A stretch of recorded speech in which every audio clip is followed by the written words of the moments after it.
Oke teman-teman, ketemu lagi, kita ngobrol-ngobrol lagi tentang voli, tapi kita melipir sedikit lah ya ke timnas Filipina untuk timnas putri menjelang SEA Games tahun 2025. Karena apa? Persiapan timnas Filipina untuk sektor putri itu ternyata tidak lebih baik jika dibandingkan dengan timnas Indonesia.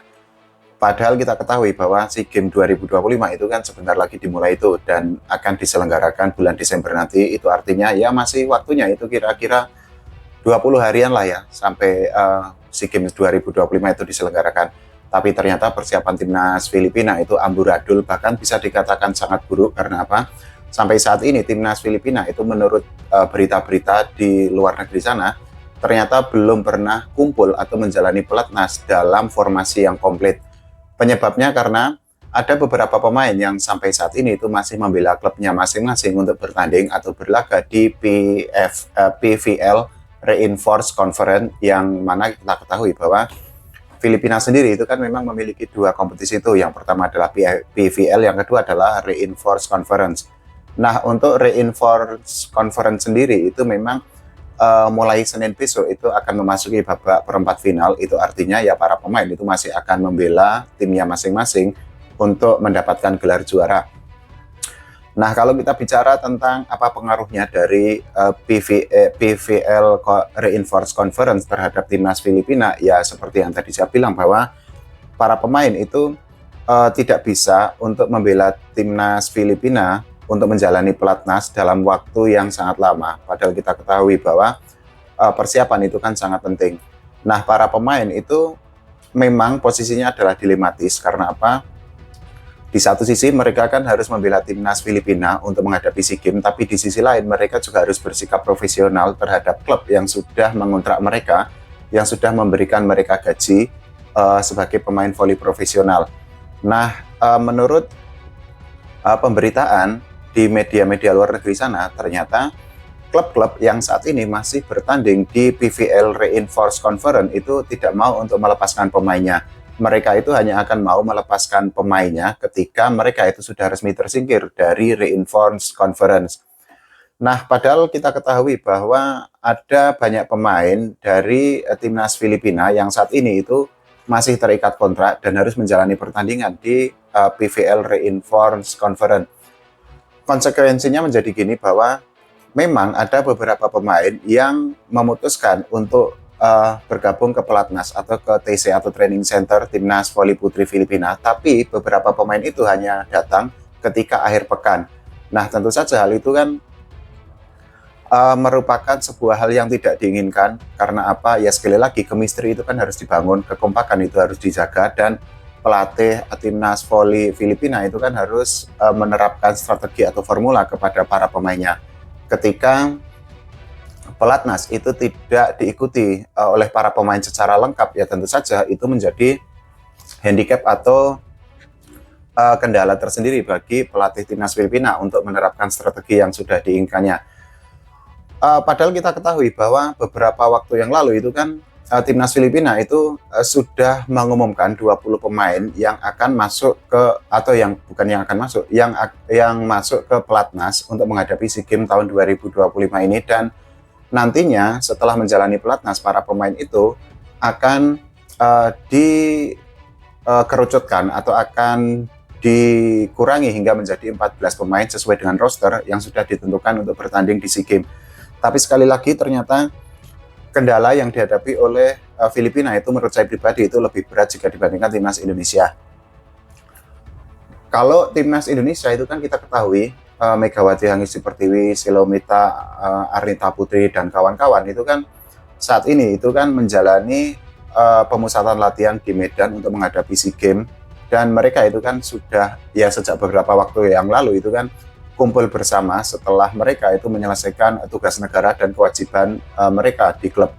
Nah, beda cerita dengan timnas Filipina yang sekali lagi ternyata sampai saat ini mereka itu kan sangat kesulitan untuk berkumpul dalam formasi yang utuh, dalam formasi yang lengkap untuk menghadapi SEA Games tahun 2025 nanti.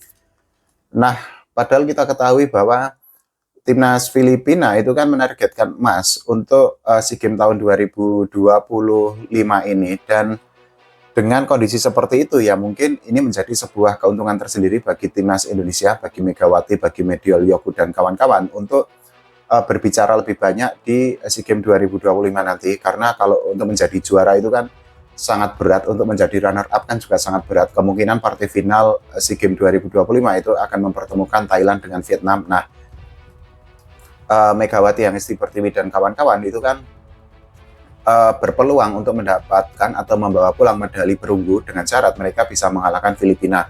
Nah, ini menjadi benefit atau keuntungan bagi timnas Indonesia, sehingga ya kalau nanti mereka bisa memanfaatkan situasi yang ada atau mereka bisa memaksimalkan keuntungan, ya mereka bisa untuk mendapatkan minimal medali perunggu di SEA Games 2025.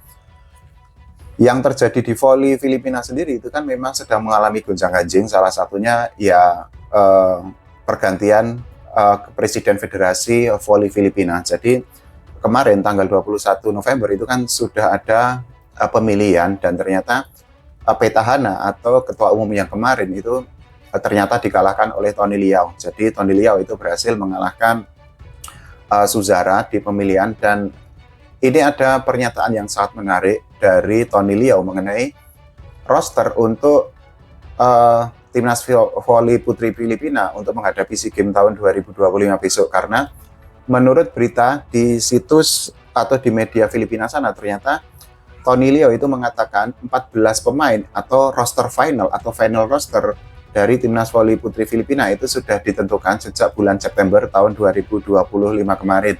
Nah, menurut Tony Liao itu tidak akan ada perubahan dari 14 pemain yang sudah masuk atau namanya itu sudah ditetapkan atau ditentukan oleh Federasi Voli Filipina. Tapi ada yang perlu digarisbawahi bahwa Tony Liao itu menyebutkan ada pemain yang bisa tidak membela timnas Filipina dengan catatan pemain tersebut memang mengalami cedera.